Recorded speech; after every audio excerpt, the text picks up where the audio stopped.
నమస్తే SR7 TV news కి స్వాగతం. డ్రిప్ లో నీళ్లకు బదులు డీజిల్ నింపిన దుండగులు. అన్నమయ్య జిల్లా రాయచోటిపట్నంలోని మూసాపేట గ్రామానికి చెందిన పాత గొల్లపల్లి వేసిన పంట మరికొద్ది రోజుల్లో చేతికి అందొస్తున్న సమయంలో పంటకు నీరు అందించడానికి వేసిన డ్రిప్పులలో డీజిల్ పోసి పంట మొత్తాన్ని ఎవరో కొందరు గుర్తు తెలియని వ్యక్తులు కాల్చేశారంటూ రెడ్డయ్య అను రైతు తన ఆవేదనను వ్యక్తం చేశాడు. రెడ్డయ్య అను రైతు రోజు కూలీగా పనిచేస్తూ ఉండేవాడని, సకాలంలో పనులు లేకపోవడంతో తనకు తెలిసిన వ్యక్తి వద్ద 4 ఎకరాల భూమిని కౌలుకు తీసుకొని దానిలో కర్బూజా మరియు బీర సాగును వేశానని తెలిపాడు. పంట వేయడానికి డబ్బులు లేకపోతే అప్పులు చేసి పంట వేశానని, సరిగ్గా పంట చేతికి అందే సమయానికి ఎవరో గుర్తు తెలియని వ్యక్తులు తన పంటను నీటి పంపునకు ఏర్పాటు చేసిన డ్రిప్పులలో డీజిల్ పోసి పంట పూర్తిగా కాల్చేశారని బాధిత కన్నీరు మున్నీరుగా విలిపిస్తున్నాడు. అప్పులు చేసి పంటలు వేశారని, ఇలా జరగడంతో పూర్తిగా నష్టపోయానని సంబంధిత ప్రభుత్వ అధికారులు పరిశీలించి తనకు న్యాయం చేయాలని, లేకపోతే తనకు ఆత్మహత్య శరణ్యమని బాధిత రైతు రెడ్డయ్య వాపోతున్నాడు.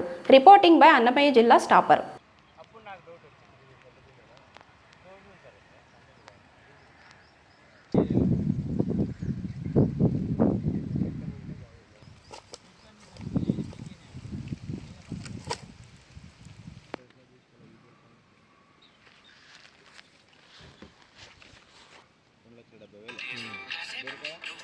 బీరకాయ 60,000 ఎకరా.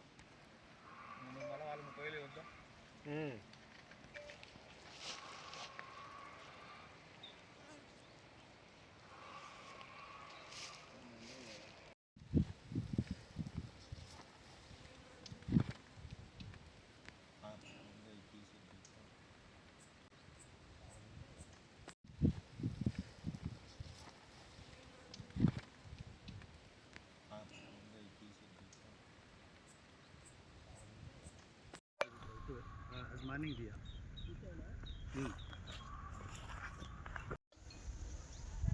నా పేరు రెడ్డయ్య. నేను ఉండేది పాదరాయి చుట్టి బేల్దారి పని చేసుకుంటా ఉండేను. నేను పనులు లేకనుంటే వ్యవసాయం చేసుకుందామని వచ్చినాను. డీజిల్ ఎక్కించి నా తోట అంతా నాశనం చేసి పంట నష్టం చేసినారు. తోట ఏరే వాళ్ళు మనకు తెలిసిన వాళ్ళు ఉంటే లీజుకి తీసుకొని వాళ్ళ ద్వారా మనం చేసినాం పంట. ఇలా నాకు ఇట్లా నష్టపరిహారం చేసి డీజిల్ ఎక్కించి పంట అంతా నాశనం చేసినారు. 2 ఎకరాలు సార్. చెట్లు మాత్రం వేసినా సార్, మిగతా ఏం వేలే. ముద్దులపల్లి రూట్లో వేసినా సార్. ఆడ బీర చెట్లు వేసినాను. బీర చెట్లకు కూడా ఇదే మాదిరిగా చేసినారు.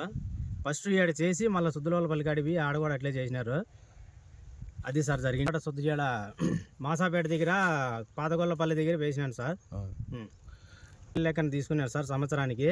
ఈ కంప చెట్లు ఇవి దండిగా ఉన్నాయని వాళ్ళు కొంచెం తగ్గించుకొని ఇచ్చినారు నాకు. ఏదో పనులు లేవని బతుకుదామని చేస్తే ఈ మాదిరి చేసి పెట్టినారు సార్. నాకు డీజిల్ ఎక్కిచ్చేసి తోట అంతా నష్టం చేసినారు. దీనికి సుమారు 3.5 లక్షల దాకా ఖర్చు వచ్చింది సార్. నాకు అన్ని అప్పులు చేసుకొని బంగారు కొద పెట్టుకొని ఇవన్నీ చేసుకున్నాను. అది సార్ జరిగిండేది. అంటే సార్ ఏడే చూసి గమనించి నేను వారం 10 రోజుల మీద జరుగుతుంటే నేను వచ్చి గమనిస్తే అప్పుడు చూస్తే డీజిల్ ఉండేది వాసన వస్తాను సార్. డ్రిప్పుల పైపులలో మేము మందుల ద్వారా ఎక్కిస్తానేమో. ఆ మందులు చూసి ఇంకా నాకు డీజిల్ వాసనే డీజిల్ ఎక్కించినారని అగ్రికల్చర్ ఆఫీసును కూడా పిలిపించినాను. అతను కూడా ఇదే మాట చెప్పినాడు. తోట అంతా కాలిపోయింది, ఇది పనికిరాదు అని చెప్పడం జరిగింది సార్. ఇది కూడా సైజు రాలేదు సార్. కాయలన్నీ కూడా కాలిపోయినాయి.